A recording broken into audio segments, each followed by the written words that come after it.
I'm here today to talk to you about my favorite president, Abraham Lincoln. We've had a lot of presidents in this country over the past 238 years, and we've had some distinguished war heroes, some clever politicians, quite a few non-entities, but only a few authentic, bona fide geniuses, and Mr. Lincoln was one of them.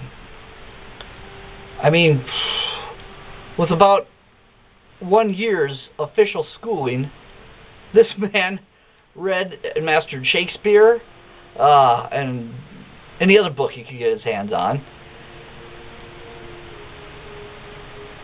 Led this country through its worst crisis ever, and just put his stamp on not only an entire generation, but all generations to come.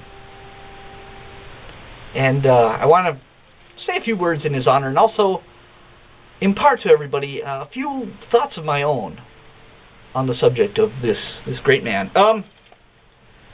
Last week, on April 14th, I did a little video for the anniversary of his assassination, and I wasn't totally pleased with it because I was attacked at the end. But so I wanted to recap what I said before last time and add a few things.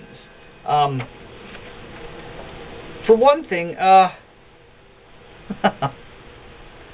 it's amazing how physically strong he was. 6 feet 4, but also just, here's a man who at like 53, at about the age of 53, he's on a ship and he demonstrates this little trick he picked up to some sailors. There was an axe on board the ship, and Lincoln picked it up by the end of the handle with his thumb and forefinger and held it straight out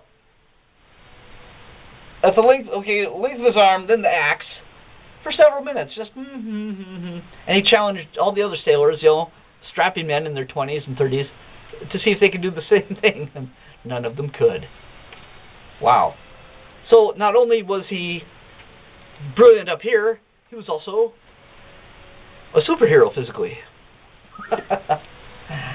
But one of the coolest things about Lincoln was, and this ties in with my previous video, which I, like I said, I deleted.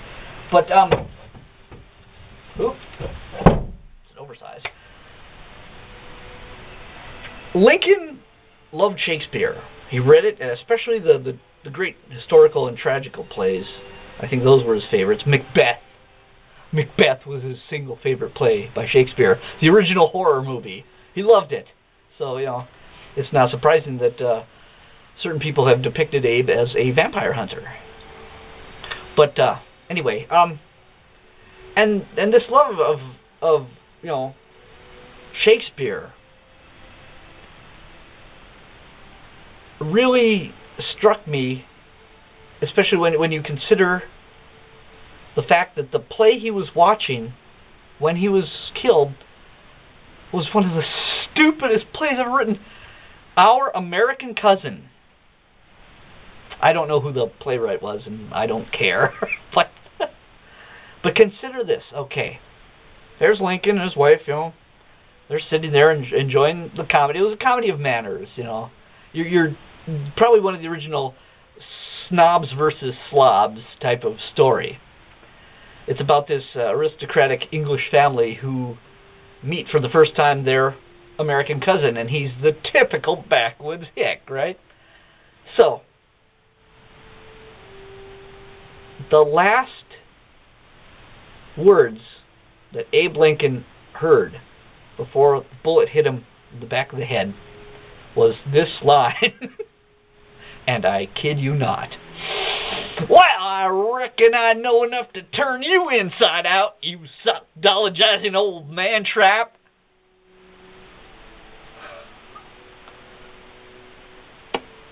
Yeah. But, well, at least Lincoln, went out laughing, enjoying himself. Never knew it hit him, so I guess there's some comfort in that. But in conclusion, I wanted to show you this picture from this one boat.